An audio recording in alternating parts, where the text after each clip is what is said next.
பைபிளும் news பேப்பரும் நிகழ்ச்சிக்கு உங்களை அன்புடன் வரவேற்கிறேன். நியாயாதிபதிகள் 5ஆம் அதிகாரம் 4ஆம் வசனம். கர்த்தாவே, நீர் சேயீரிலிருந்து புறப்பட்டு ஏதோமின் வெளிகளில் இருந்து நடந்து வருகையில் பூமி அதிர்ந்தது, வானம் சொரிந்தது, மேகங்களும் தண்ணீராய் பொழிந்தது. ஆண்டவர் புறப்பட்டு வரும்போது மேகங்களும் தண்ணீராய் பொழியும் என்று இங்கே சொல்லப்பட்டிருக்கிறது. ஒரு யுத்தத்தில் ஜெயம் பெற்ற பிறகு அந்த யுத்தத்தை குறித்து பாடுகிற, அந்த வெற்றியை பாடி ஆண்டவரை துதிக்கிற ஒரு பாடலில் இது வருகிறது. இந்த மேகங்களும் தண்ணீராய் பொழிகிறது. இதுல என்ன ஆச்சரியம் இருக்கு? மேகம்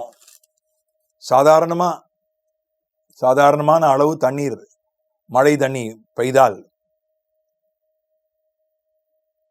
1 மணி நேரத்தில் மில்லிமீட்டர் அளவுக்கு மழை பெய்தால் அது மழை, அதுவும் மேகத்திலிருந்து தான் வருகிறது.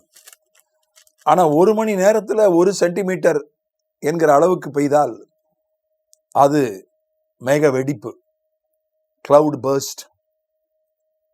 சமீபத்தில் உத்தரகாண்ட் மாநிலத்தில் மேக வெடிப்பு ஏற்பட்டு, மேக வெடிப்பு என்பது ஒரு சில ஆண்டுகளுக்கு முன் ஏற்பட்ட ஒரு புதிய விஷயம்தான். இந்தியாவை பொறுத்தவரை ஒரு 5-6 வருஷத்துக்கு முன்னால தான் முதல் முறையாக மேக வெடிப்பு இந்தியாவில் ஏற்பட்டது. சாதாரணமா மேகம் உருகி தண்ணீர் மழையாக ஊற்றும், அவ்வளவுதான். மேகம் வெடிக்கிறதுனா ஏன் அந்த பேர் வச்சாங்கன்னா, இங்கிலீஷ்லயும் தமிழ்லயும் அளவுக்கு அதிகமான தண்ணீர்.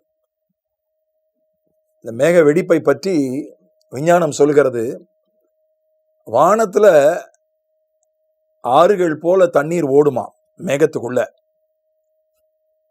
500 கிலோமீட்டர் நீளத்துக்கு கூட அவ்வளவு நீளமுள்ள ஆறுகள், அவ்வளவு தண்ணீர், அந்த தண்ணீரை உள்ளடக்கிய மேகம் கூட உண்டாம் வான மண்டலத்துல, விஞ்ஞானம் சொல்லுகிறது. அப்ப 500 கிலோமீட்டர் அளவு நீளமுள்ள ஒரு மேகம் அது திறந்து அதனுடைய தண்ணீர் ஊற்றியது என்றால் என்ன ஆகும் யோசித்து பாருங்க. அதனாலதான் உத்தரகாண்ட்ல கிராமமே காணவில்லை, எத்தனையோ வீடுகளை காணவில்லை, ஒரு கிராமத்தையே காணவில்லை. இந்த மேக வெடிப்பு இது அப்படிப்பட்ட ஒரு இயற்கை பேரிடராக இருக்கிறது. அதிகமா மழை பெஞ்சு வெள்ளம் வர்றது அது வேற. இது அதிகமா மழை பெஞ்சு மழை தண்ணி மேட்டுல இருந்து பள்ளத்துல போய் தேங்கி அது வெள்ளமாகிறது, அது வழக்கமா உள்ளது. இது அப்படி இல்லை. வெள்ளமே அப்படி நேரடியா வானத்திலிருந்து பூமியில இறங்குறது.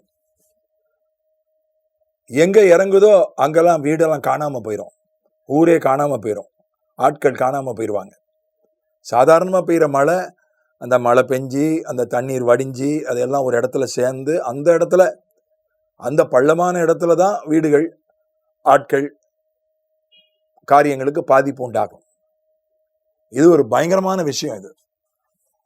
இது ஒரு மேக வெடிப்பு, கிளவுட் பர்ஸ்ட்ன்றது ஒரு பெரிய இயற்கை பேரிடர். அதை தேவனுடைய ஒரு பிரசன்னத்தோடு இணைத்து இங்கே சொல்லுகிறதை பார்க்கிறோம். தேவன் சோதோம் கொமோராவில் அப்படிதான் அதை நியாயம் தீர்க்கப்படுவதற்கு முன்பு இறங்கி வந்தார். அவர்கள் செய்த பாவங்கள் வானத்துல கூப்பிடுகிறது.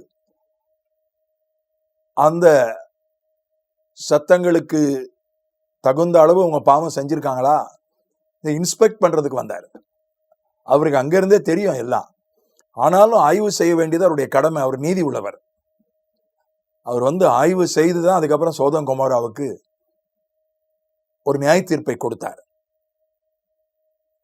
அதனால ஆண்டவர் உடைய பிரசன்னம் என்பது நமக்கு, தேவ பிள்ளைகளுக்கு சந்தோஷம், ஆறுதல், சமாதானம், ஆசீர்வாதம் எல்லாம். ஆனால் ஒரு உலகத்தானுக்கு ஆண்டவருடைய பிரசன்னம் என்பது அது இந்த மாதிரி ஒரு விசாரணையாக இருக்கலாம், ஒரு ஆய்வாக இருக்கலாம், அவன் எவ்வளவு பாவம் செஞ்சிருக்கிறான்றதுக்கு அவ ஆய்வு செய்வதற்கு ஆண்டவர் வந்ததற்கான ஒரு காரியமா இருக்கலாம். அதனால இதெல்லாம் கிளவுட் பர்ஸ்டுக்கு முன்னால எந்த கருவியும் நிக்க முடியாது, எந்த விஞ்ஞானமும் நிக்க முடியாது. இந்த மேக வெடிப்புக்கு முன்னால எந்த மத்திய அரசாங்கமும், எந்த மாநில அரசாங்கமும், எந்த கருவியும், எந்த விஞ்ஞானமும் யாரும் நிக்க முடியாது. இயற்கை பேரிடர். அது பரலோக அரசாங்கம். ஆகவே பூமியில் இருக்கிற அரசாங்கங்களுக்கும் நம் மரியாதை கொடுக்க வேண்டும். அதைவிட நாம் பயந்து நடங்க வேண்டிய ஒரு அரசாங்கம் தேவனுடைய அரசாங்கம், பரலோக அரசாங்கம். அதற்கு பயந்து நடுங்குவோம், ஆண்டவருக்கு பயந்து வாழுவோம். ஆமென்.